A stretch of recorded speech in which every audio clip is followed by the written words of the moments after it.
Selamat pagi pemirsa, ada banyak faktor yang membuat daya beli kelompok kelas menengah menjadi rendah. Mulai dari tidak adanya kenaikan pendapatan, besarnya beban utang, tingginya harga-harga kebutuhan pokok, hingga ketidakpastian arah kebijakan. Khususnya dinamika rencana penaikan tarif pajak pertambahan nilai atau PPN menjadi 12%. Untungnya PPN 12% hanya diterapkan untuk barang mewah.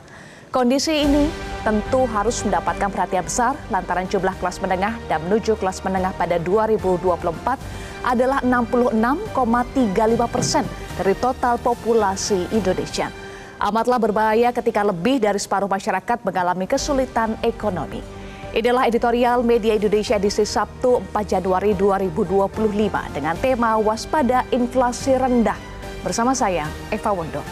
Pemirsa, Anda juga bisa berpartisipasi dan berinteraksi melalui telepon interaktif di nomor 0215839900. Pagi ini telah hadir bersama saya anggota Dewan Redaksi Media Group, Kania Sutisnawinata. Selamat pagi, Mbak Kania. Selamat pagi, Apa kabar, Mbak? Kabar baik. Kabar baik, sehat di tahun ya. Yang baru harus baik ya. Iya, baik dan semangat ya Mbak Kania. Semangat. Nanti kita akan bahas untuk tema editorial Media Indonesia hari ini Sabtu 4 Januari 2025. Waspada inflasi rendah. Inflasi rendah di satu sisi kita syukuri ya Mbak Kania, tetapi soal daya beli utamanya kelas menengah betul-betul turun atau sebenarnya sedang menahan diri atau selective buying saja Mbak Kania? Iya, ada beberapa analisa ya. Karena kalau kita melihat dari apa yang diumumkan kemarin, inflasi 2024 rendah sepanjang sejarah, bahkan lebih rendah dibandingkan saat pandemi. Kalau saat pandemi kita melihatnya penyebabnya karena ekonomi lesu, kalau sekarang banyak faktor begitu ya. Faktor penyumbangnya itu kan misalnya ada yang mengatakan ya karena harga pangannya juga melandai, stabil begitu. Kemudian juga ada proporsi kelas menengahnya yang menurun, daya beli melemah. Kalau daya beli melemah apakah memang betul demikian atau misalnya memang ada faktor-faktor yang lain atau memang orang-orang juga menahan diri begitu. Ya kan mungkin orang-orang juga mungkin lebih selektif gitu dalam membeli begitu ya. Apalagi di tengah kemarin persoalan PPN akan naik atau tidak begitu ya. Sudah publik masyarakat sudah seperti ancang-ancang wah PPN mau naik 12%. Pada akhirnya tidak jadi ya bahkan ya. Pada akhirnya tidak jadi, tapi kan memang secara psikologis pada waktu itu kan mungkin saja orang juga akhirnya menahan diri gitu. Walaupun memang pada akhirnya di bulan Desember itu kan ada kenaikan inflasi sebenarnya di bulan Desember begitu, tapi kan itu tidak cukup untuk mengcounter ada 5 bulan deflasi yang terjadi sepanjang 2024 begitu ya. Jadi tetap saja gitu ya.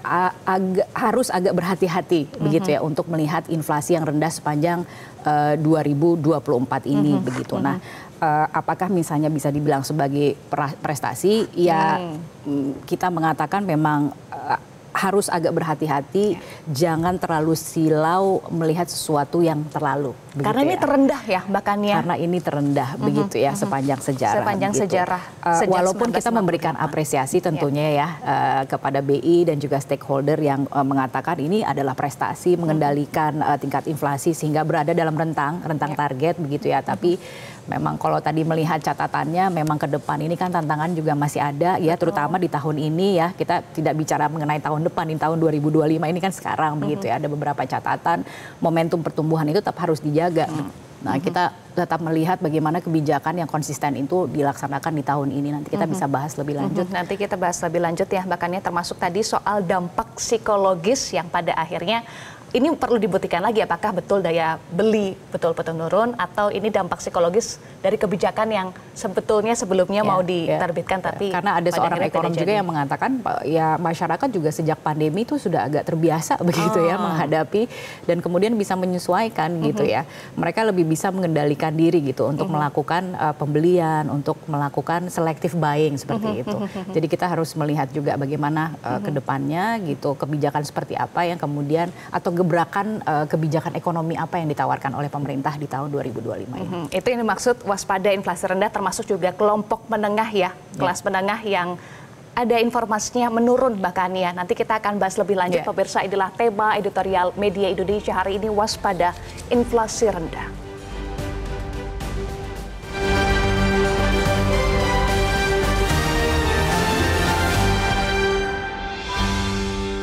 Waspada inflasi rendah.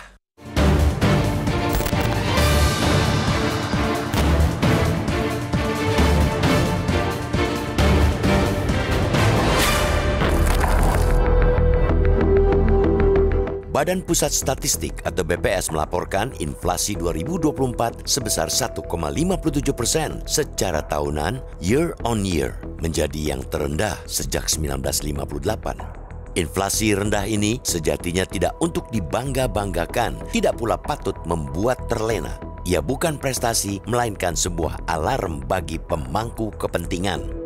Inflasi yang rendah, meskipun terdengar positif, di sisi lain menandakan adanya masalah fundamental dalam perekonomian bangsa. Indonesia sedang tidak baik-baik saja karena dihinggapi tantangan besar dalam menjaga pertumbuhan ekonomi yang berkelanjutan. Tantangan itu muncul akibat melemahnya permintaan masyarakat. Daya beli penduduk, utamanya kelompok kelas menengah, terpotret terus turun dalam setahun terakhir. Bahkan, konsumsi rumah tangga cenderung tumbuh di bawah 5%. Pada kuartal 1 2024, pertumbuhan konsumsi rumah tangga ialah 4,91%. Pada kuartal berikutnya, naik tipis 4,93% dan kembali turun ke 4,91% pada kuartal 3 2024. Ada banyak faktor yang membuat daya beli kelompok kelas menengah menjadi rendah. Mulai dari tidak adanya kenaikan pendapatan, besarnya beban utang, tingginya harga-harga kebutuhan pokok, hingga ketidakpastian arah kebijakan, khususnya dinamika rencana penaikan tarif pajak pertambahan nilai atau PPN menjadi 12%. Untungnya, PPN 12% hanya diterapkan untuk barang mewah. Kondisi tersebut di atas tentu harus mendapat perhatian besar lantaran jumlah kelas menengah dan menuju kelas menengah pada 2024 ialah 66,35% dari total populasi Indonesia. Amatlah berbahaya ketika lebih dari separuh masyarakat mengalami kesulitan ekonomi. Sektor-sektor ekonomi yang bergantung pada konsumsi domestik akan kesulitan untuk berkembang. Oleh karena itu, diperlukan kebijakan ekonomi yang lebih proaktif untuk merangsang konsumsi dan menjaga daya beli masyarakat. Publik tentu mengapresiasi kerja keras Bank Indonesia, pemerintah, dan semua pihak terkait. Bank Sentral misalnya mengklaim inflasi inti terjaga rendah sebagai buah konsistensi kebijakan moneter serta eratnya sinergi pengendalian inflasi antara BI dan pemerintah baik pusat maupun daerah. Sementara itu, Menteri Koordinator Bidang Perekonomian Airlangga Hartarto menilai capaian inflasi sepanjang 2024 yang rendah tidak terlepas dari berbagai faktor, baik dari eksternal maupun domestik, serta keberhasilan kebijakan pengendalian inflasi yang dikoordinasikan oleh Tim Pengendalian Inflasi Nasional atau TPIN. Inflasi 2024 sebesar 1,57% juga dinilai masih masuk target pemerintah, yakni di kisaran 2,5% plus minus 1% atau 1,5% terendah dan 3,5% tertinggi. Salah satu faktor yang menyebabkan inflasi 2024 terbilang rendah ialah harga pangan yang sempat melonjak pada 2022-2023 cenderung melandai tahun lalu. Kestabilan harga pangan ini mengurangi tekanan terhadap anggaran rumah tangga yang sebelumnya tertekan akibat mahalnya harga bahan makanan. Beberapa komoditas seperti cabai merah yang mengalami deflasi 46,53% dan cabai rawit mengalami deflasi 39,74% ikut meredam inflasi. Begitu pula dengan bensin juga turut mengalami deflasi sebesar 1,86% dan tarif angkutan udara yang mengalami deflasi 7,26%. Berbagai upaya yang dilakukan BI dan pemerintah tentu tidak boleh dikesampingkan, apalagi terjadi stabilitas harga secara keseluruhan. Namun, publik sekali lagi mendesak agar persoalan mendasar yaitu perbaikan daya beli masyarakat, khususnya kelompok menengah, jangan sampai dilupakan. Apalagi BPS melihat adanya potensi pelemahan daya beli akan berlanjut pada 2025 jika pemerintah belum mampu mendorong konsumsi rumah tangga untuk kelas menengah ke bawah. Maka tidak perlu membanggakan inflasi rendah. Jangan silau oleh sesuatu yang serba terlalu. Terlalu tinggi, buruk. Terlalu rendah juga bisa bermasalah. Maka jangan lengah, waspadalah.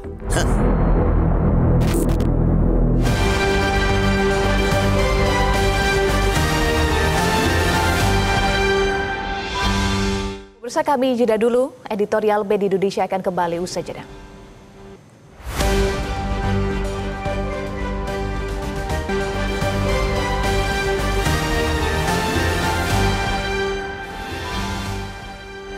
Pemirsa, Terima kasih Anda masih bersama kami, Mbak Kania dan pemirsa. Saat ini sudah tersambung sejumlah penelpon. Kita langsung akan sapa yang pertama Ibu Indra dari Cirebon, Jawa Barat. Selamat pagi, Ibu Indra. Selamat pagi Mbak Eva Wondo dan Mbak Kania Sutisnawinata. Assalamualaikum warahmatullahi wabarakatuh. Waalaikumsalam. Iya, inflasi terendah sejak 1958. Waduh, tadinya kita melonjak gembira ini. Mungkin suatu berita yang baik, tapi loh, kok kita harus waspada. Konon komoditas yang paling dominan menyumbang inflasi itu emas perhiasan, minyak goreng, dan beras. Kalau emas, karena harga emas di dunia ini memang naik, dan juga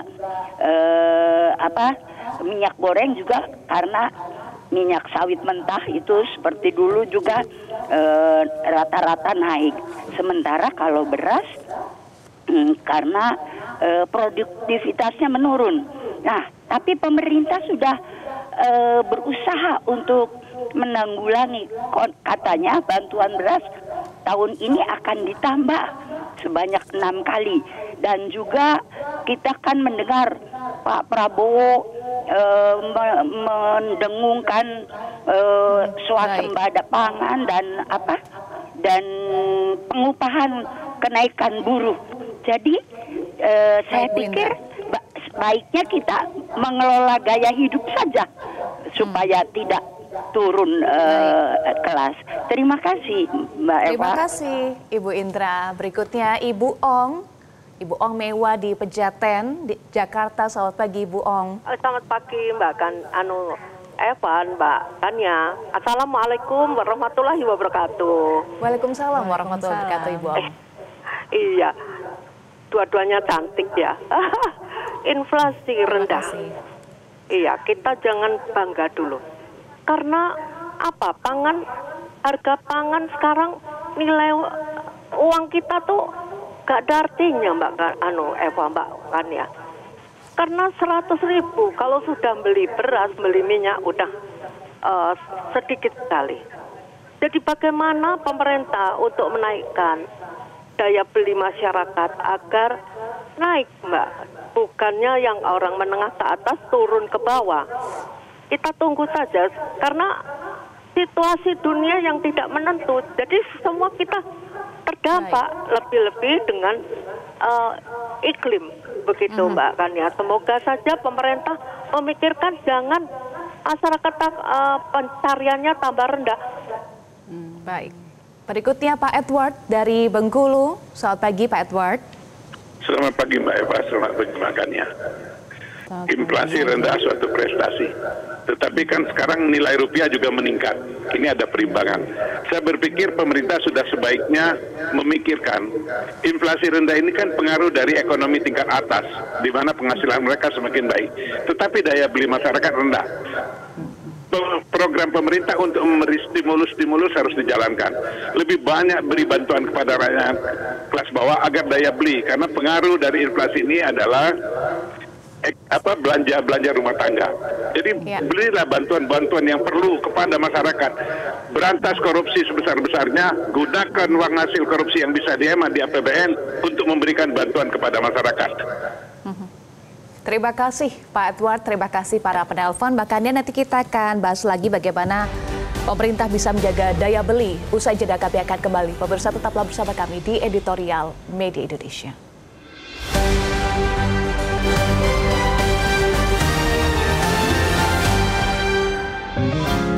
Media Indonesia mengajak Anda untuk mengakses fitur premium e-paper. Dengan sajian konten berbasis intelektual dan meneguhkan kebangsaan, Media Indonesia tampil dengan lebih dinamis melalui e-paper Media Indonesia yang dapat Anda akses kapan saja, di mana saja.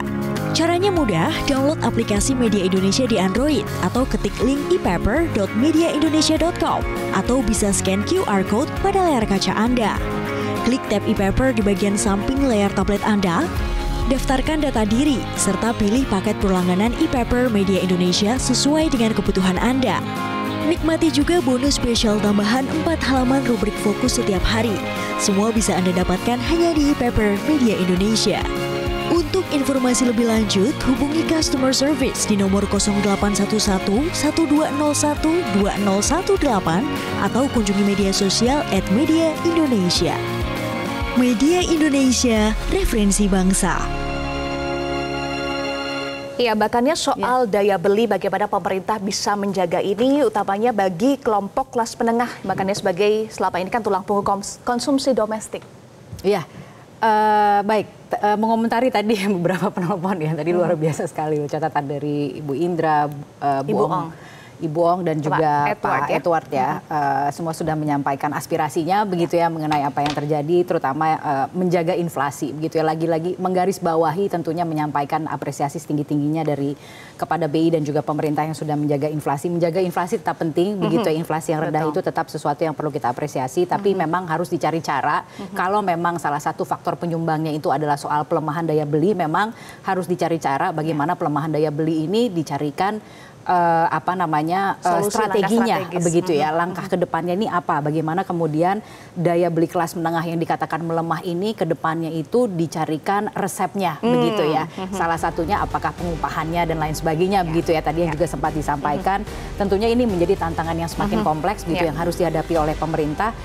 Roda ekonomi tetap harus berputar begitu ya. Bagaimana kemudian kelas menengah yang memainkan peran penting sekali begitu memastikan bahwa roda ekonomi ini tetap berputar, pertumbuhan tetap berjalan, sementara waktu tentunya inflasi tetap harus terjaga. Ini yang kemudian ke depan kita harapkan bagaimana kestabilan ekonomi ini bisa tetap terjamin ke depannya. Kita harapkan bersama, kita nantikan langkah strategis dari pemerintah, ini masih di awal tahun, masih ada banyak kesempatan sampai akhir tahun ya Mbak Kania.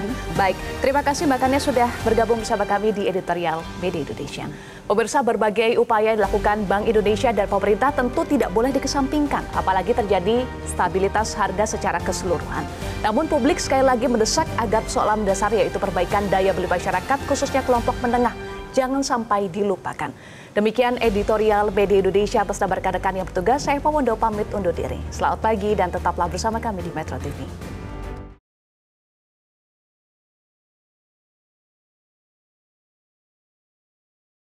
Jelajahi cara baru mendapatkan informasi. Download Metro TV Extend sekarang.